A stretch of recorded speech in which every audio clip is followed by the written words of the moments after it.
Ya baik, hai, assalamualaikum warahmatullahi wabarakatuh guys. Nah di sini kita akan mereaction ya Fitra dipermalukan oleh Sujiwo Tejo ya kan guys. Nanti kalian tontonlah video ini ya guys. Dan ada juga nanti kakaknya Vina masih tidak percaya kalau Vina dan Eki mati karena kecelakaan ya.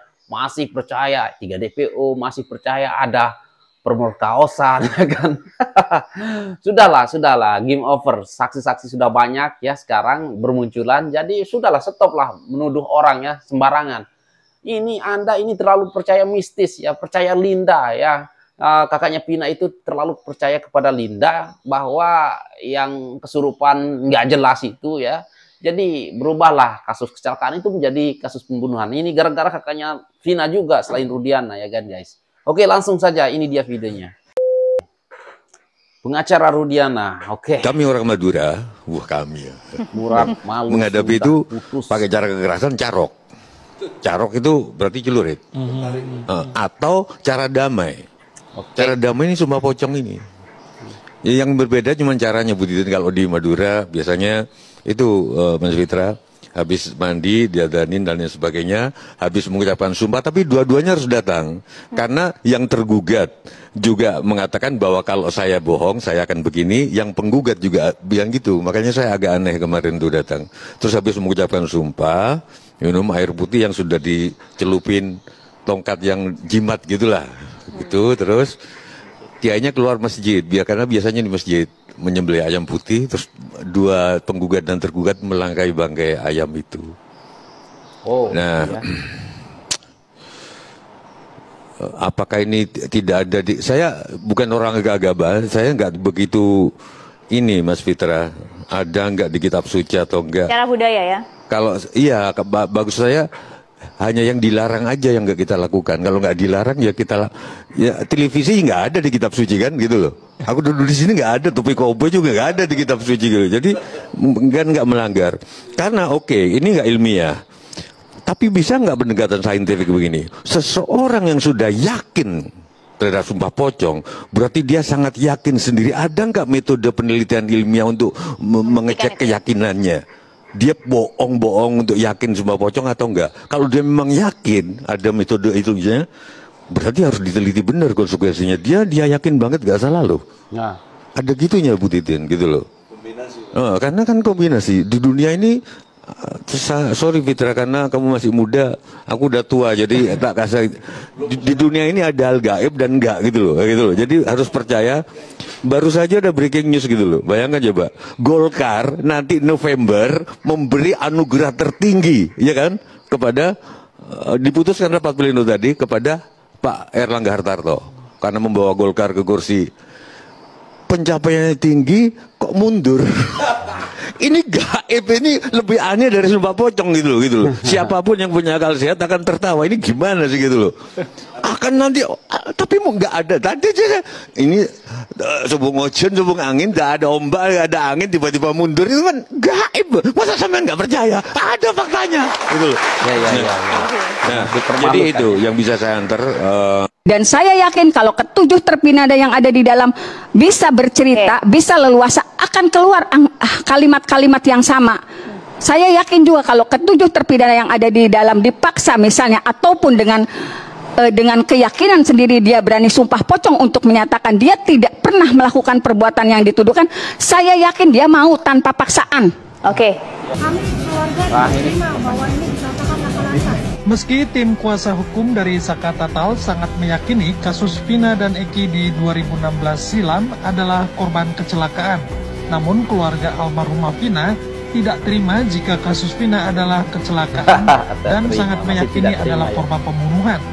Hal itu disampaikan Marliana, kakak dari almarhumah Vina, kepada media saat bertemu dengan Hotman Paris.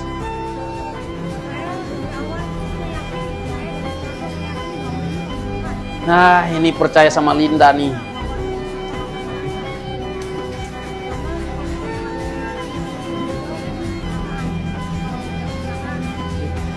Motornya nggak rusak ya? Nggak rusak ya? Rusak. Tadi dulu yang keseret dulu nggak ada. Nggak ada.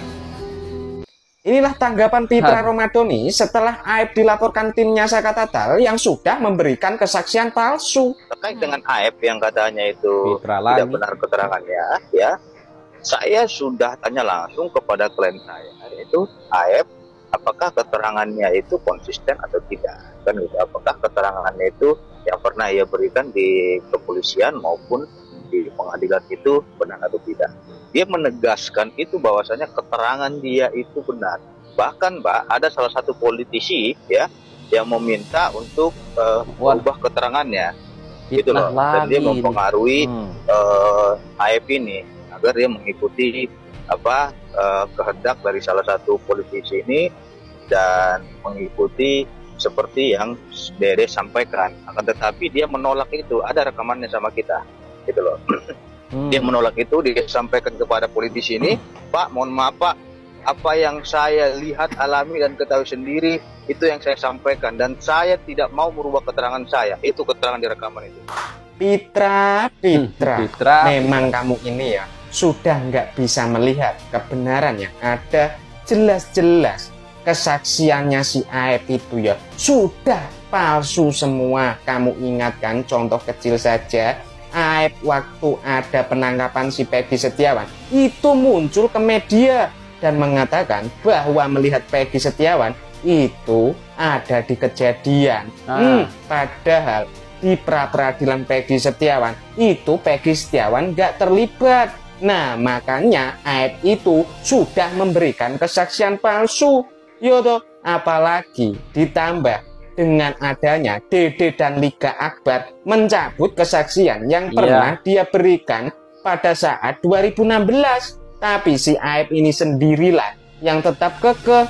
Soalnya dia sudah terlanjur takut. Kamu masih percaya? Berarti kamu ini memang LOL. Jan angel-angel. Saya dilaporkan ke polisi oleh si Rasman. Dia akan semakin merana dan saya juga siap untuk melaporkan Rasman. Yang saya lakukan adalah bukan saya menyerang pribadi, tapi ini masalah kebebasan dan kemerdekaan 7 terpidana termasuk Saka Tatal menjadi 8 ya. Itulah yang saya lakukan. Jadi kalau Rasman saya dilaporkan karena saya membela kebenaran, tidak ada apa-apa, tidak apa-apa Rasman. Karena kau adalah manusia tergolong orang-orang yang tidak akan pernah membela kebenaran. Berinisial Y. H. Ya, ini juga keterlaluan menyebut kata-kata kotor terkait dengan saya, padahal saya nggak kenal sama dia, saya nggak pernah berurusan sama dia, saya nggak pernah jadi anak buah dia. Sejak kapan? Saya nggak kenal dia. Dia bilang saya berteman dengan dia di salah satu organisasi, nggak pernah saya ketemu dia. Ya, mulutmu lebih senang, otakmu lebih senang untuk membela orang-orang yang plus-plus. Oke, kalau saya, sorry itu saya ya. Kalaupun saya membela orang yang bersalah, maka saya hanya membela hak-haknya dia saja. Hak dia orang minta maaf, hak dia mendapat pendampingan rohani, hak dia bertaubat, dan hak dia mendapatkan keringanan hukuman. Itulah yang akan saya bela ketika saya mendapatkan klien saya yang bersalah. Saya tidak akan mempelintir perkara ini, saya tidak akan merubah pasal-pasal karena konsekuensinya nanti ada di akhirat. Ya sudah, nanti setelah selesai diperiksa semua ahli, tunggu bagian kalian satu-satu. Jawaban saya lucu, geli, ketawa, dan saya menduga oknum pengacara ini pinginnya ini menurut saya masuk TV terus ini. Masuk TV terus nih saya ini ya.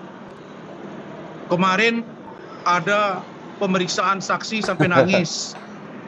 Saya bingung tuh, untuk apa sih nangis gitu? Hah? Nangis juga nggak bakal mempengaruhi hakim. Oke lah, itu mungkin cara mereka. Yang kedua, sumpah pocong. Sumpah pocong itu diucapkan oleh Ibtu Rudiana ketika diinterview oleh Hotman Paris. Dan dia mengatakan itu anak kandung saya. Dia tidak mengatakan bahwa dia sama sekali bukan terlibat di pembunuhannya. Dia mengatakan itu anak kandung saya, itu yang saya perjuangkan, saya siap disumpah pocong. Sumpah pocong yang dimaksudkan beliau adalah sebagai isyarat bahwa hukum dunia dan hukum akhirat dia siap. Kira-kira begitu.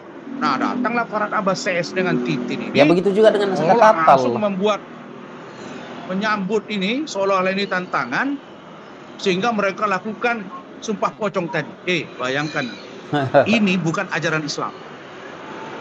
Sumpah itu ya wallahi wabillahi wa tallahi. Oke? Kan semua dibuat pocong pun seperti pakaian mengucap tadi. nama Tuhan ya. Allah. Itu ingat ya, itu bukan budaya Islam. Itu bukan cara Islam yang benar. Nggak mesti harus seperti itu. Yang paling penting dalam Islam, ketika Anda disumpah, Anda berbahasa, Anda ambil wudu, wallahi wabillahi wa tallahi. Selesai. Quran di atas. Sama dengan sumpah orang yang pengadilan. Jadi sumpah pocong itu hanya sebagai bukti. Tapi sampai segitunya gitu. Kalaupun berkata, oh nanti orangnya akan dapat laknat, akan dapat kutukan. Itu zaman jahiliyah, Bapak. Waduh. Zaman jahiliyah, iya. Zaman dulu, iya. Kalau ada satu kaum melakukan maksiat, maka Allah akan turunkan azab pada waktu itu juga. Termasuklah sumpah. Tapi bukan sumpah pocong. Pocong ini istilah Indonesia, Bapak. Nah, orang maksudnya, itulah salah satu upaya dari Ibtu Rudiana meyakinkan publik. Seluruh masyarakat Indonesia, Hotman, gua ini bersumpah. Tidak saja kepada manusia, hakim, dan kalian semua di sini, tapi juga saya bertanggung jawab kepada Allah. Sebagai seorang Muslim, dia mengatakan itu. Tapi kok hari ini rame-rame melakukan sumpah pocong. Nah, ya, kalau Sakatatal kan datang. Tapi jangan-jangan pengacaranya ini tidak siap kalau tidak tiap hari masuk TV. Mohon maaf ini, bukan saya merendah-rendahkan mereka. Jadi menurut saya itu tidak perlu, dan itu bahkan membuat hukum besok menjadi tambah rancu. Ya, PK saja diajukan. Kemarin saya dengan Titin, saya sudah katakan, kalau Anda mengatakan bahwa Sakatatal tidak pernah mengajukan gerasi, karena syarat gerasi itu mengakui perbuatan, diajukan oleh terpidana atau pengacaranya atau keluarganya, dikirimkan melalui badan pemasyarakatan atau lapas, lembaga pemasyarakatan, baru ke Mahkamah Agung, baru diajukan ke Presiden. Presiden menerbitkan Kepres, keputusan Presiden, karena diatur dalam Undang-Undang 45, di situ disebut bahwa Presiden berwenang memberikan gerasi, amnesti, abolisi, rehabilitasi. Kalau tidak ada pengajuan gerasi oleh Sakatatal, idealnya ketika sidang PK kemarin, Titin, Farhad Abbas, Krisnamurti, Edwin, dan lain-lain, mereka membawa satu surat dari Badan Pemasyarakatan atau Bapas atau Lapas yang dibuktikan bahwa Sakatatal tidak pernah, tapi mereka tidak dapatkan itu. Nah, kalau begitu, saya berkeyakinan Hakim Mahkamah Agung hampir yakin saya tidak akan mungkin mengabulkan PK-nya. Begitu. Karena kalau dikabulkan, ini hukum makin repot lagi. Pertama, orang sudah terbentuk opini publik bahwa saudara Peggy Setiawan diputus oleh Hakim Tunggal menerima perapitnya. Terbentuk opini publik seolah-olah Peggy Setiawan bukan pelaku pembunuhan. Ya, padahal bukan. Itu aspek formal tentang penetapan tersangka. Nah, opini yang begini sangat menyesatkan. Karena itu, tugas kita tetap meluruskan. Jadi saya yang menyesatkan yang saya pimpin itu Rudiana pada konteks penegakan hukum style Europe kontinental. Di peradilan agama sekalipun yang disebut dengan sumpah pocong itu tidak berlaku. Peradilan agama, apalagi peradilan umum. Kira-kira begitu. Aduh, Rudiana mengatakan mau sumpah pocong untuk meyakini publik katanya. Nah, bagaimana dengan Sakatatal? Ya, Sakatatal juga begitu ya. Sakatatal mau sumpah pocong untuk meyakini publik, untuk meyakini masyarakat, untuk meyakini semua orang. Karena apa yang dilakukan Sakatatal itu di tahun 2016 silam yang dituduhkan, Saka tidak buat. Karena itu lakukanlah sumpah pocong. Ya. Ya kan, kalau kita lihat juga sumpah pocong juga kan menyebut nama Allah ya kan, dan sebagainya. Waduh, oke lah ya, oke lah, kita jangan bahas tentang sumpah pocong ya. Di sini kita lihat Fitra juga ya kan, yang Fitra sekarang ya meskipun lah Aib bisa dibilang ya, bisa dibilang memang Aib nih memang memberikan keterangan palsu, keyakinan saya juga begitu ya guys. Tetapi Fitra masih tetap ngotot membela orang yang salah, yang berbohong lah begitu ya guys. Aduh, semakin konyol lah. Jadi kalau dibilang kita ini siapa kita lah ataupun masyarakat dibohongin lah oleh Peggy lah, apalah, kan enggak lah ya. Karena apa, ini semuanya kecelakaan tunggal, karena saksi-saksi sudah bermunculan, ya kan guys. Dari Widi, keterangan Widi, datanglah juga saksi baru yang berdatangan yang seperti AR, ya kan, inisial AR, masuk dengan keterangan Widi. Dan kalian tahu juga kan, sekarang ini viral, ya kan, bahwa temannya Eki sebelum pergi menjemput Vina, dari siang sampai malam dia konsumsi obat terlarang. Sampai malamnya juga minum. Ya, waduh, memang parah lah. Memang udah fix lah ya, fix. Kecelakaan tunggal bagi aku, ya kan guys. Sebentar lagi kalian akan menanggung akibatnya. Kalian pasti malu lah ya yang membela-bela orang yang bohong ini. Oke guys, apapun lah kalian tanggapi video ini, silahkan berkomentar di bawah. Dan sekian, terima kasih. Assalamualaikum warahmatullahi wabarakatuh. Bye.